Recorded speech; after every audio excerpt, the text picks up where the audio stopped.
Grabar. Buen día, profesora, compañeros. Somos del curso de Medio Ambiente y Ecología. El tema de hoy es la tala ilegal en la Amazonía peruana y soluciones comunitarias. Los integrantes son Salas Paredes Ana y quien les habla, Eric Jovia Núñez. Somos del grupo F con la docente Magda Rosa Velázquez. Siguiente.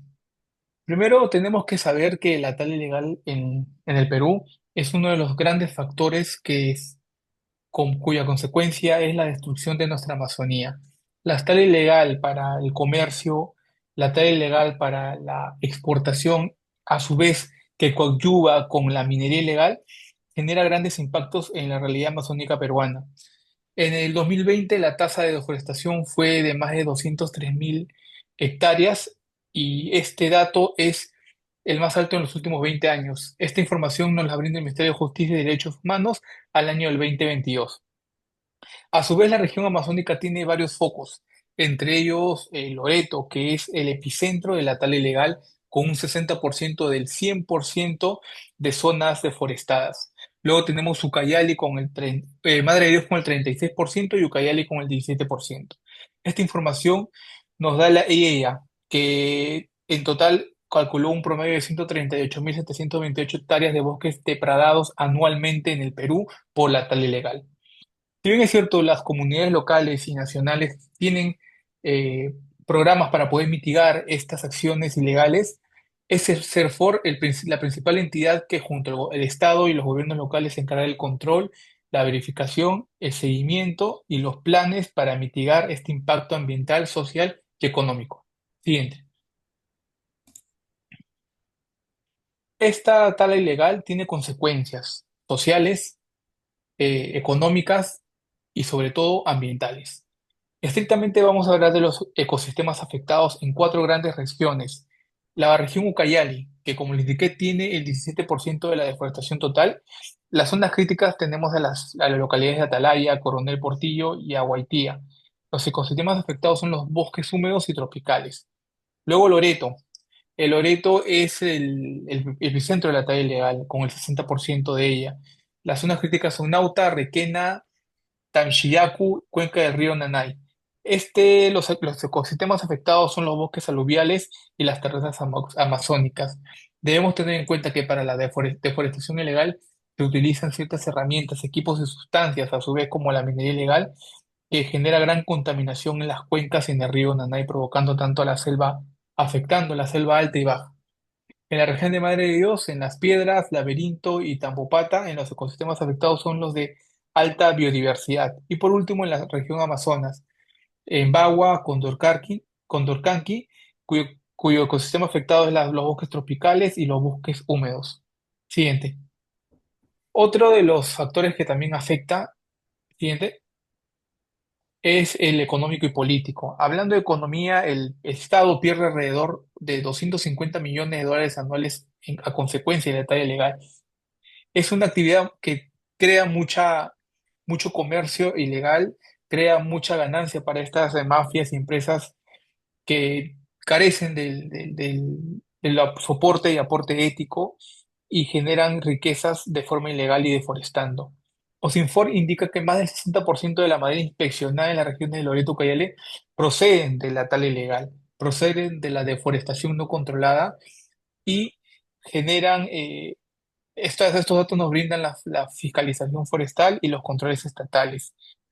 La tala al 2020, como lo mencioné, son 203.000, más de 203.000 hectáreas al 2020, siendo la cifra más alta en los últimos 20 años. Y además que la corrupción política, los participantes y los actores políticos generan que 40% de los árboles talados se registren como una tala ilegal. Siguiente.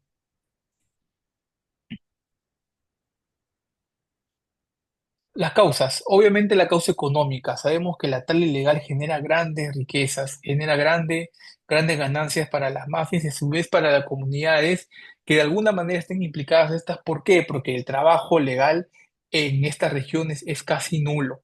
Sigue primando como a nivel nacional el trabajo informal.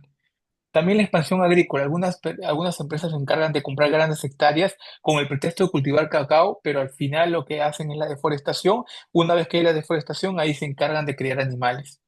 La debilidad institucional, la poca presencia de Estado y la corrupción hacen que el 40% de los árboles talados registrales sean de la tala ilegal. Siguiente.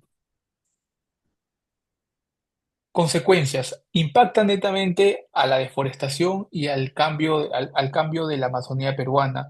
En total, Perú pierde 138.728 hectáreas de bosques al año. Con ello se pierde grande riqueza y biodiversidad. La economía, sabemos que tenemos una pérdida de 250 millones de dólares al año. Esto equivale e impacta al PBI, especialmente en la distribución de la riqueza en la región. Y por último, la violencia. Estas consecuencias y inacción política genera que los casos de violencia, asesinatos, guerra entre mafias generen un aumento y repercuten en la sociedad. 373 casos de amenazas y riesgos de deforestación ambientales se han concretado entre el 2019 y el 2024. Siguiente. Muy buenas noches, yo me llamo Ana Elizabeth Salas Paredes y yo voy a hablarles sobre los actores involucrados, ¿no? Primeramente serían las comunidades indígenas, ¿no? Que han sido afectados de manera en su territorio, ¿no? Porque ellos defienden sus territorios, afectándoles en invasiones y en la tala ilegal, ¿no? También mafias madereras, ¿no? Que organizan extracción, transporte y venta y operan con permisos falsificados y el Estado como el ONCIFOR, el CEFOR y los gobiernos regionales, que es muy débil en la fiscalización por falta de recursos, ¿no? Y finalmente la población local, que muchas veces es víctima de estas acciones, pero a la vez es trabajadora de estas acciones. Siguiente, la propuesta de solución. Primeramente sería la vigilancia comunitaria organizada.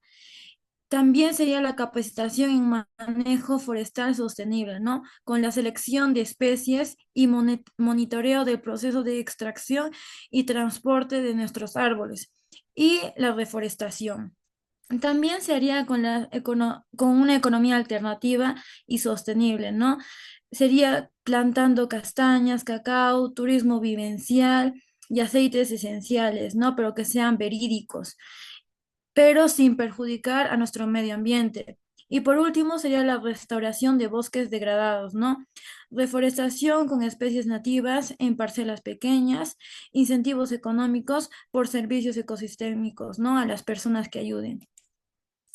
Nuestro mensaje central sería ver cómo se destruye la Amazonía indigna, pero también nos recuerda que protegerla es una responsabilidad compartida. Las comunidades sufren, pero sus soluciones nos dan esperanza y nos llaman a comprometernos como ciudadanos, porque proteger la Amazonía no es una opción, es una responsabilidad compartida. Nuestra conclusión sería, la tala ilegal sigue destruyendo nuestra Amazonía, pero las comunidades demuestran que con organización y vigilancia sí es posible protegerla. Por eso es clave ayudar a apoyar estas acciones, ¿no? Exigir un control continuo de nuestros árboles y denunciar cualquier actividad ilegal que afecte nuestros bosques. La Amazonía es vida, cultura y equilibrio, y su cuidado es esencial para nuestro futuro. Si actuamos juntos, lograremos mantener nuestra Amazonía viva y asegurar un futuro seguro para todos nosotros, porque al final de cuentas, proteger la Amazonía es proteger nuestra propia vida, y juntos podemos marcar la diferencia. Amazonía viva, futuro seguro. Defender el bosque es defender la vida. Eso sería todo. Muchas gracias.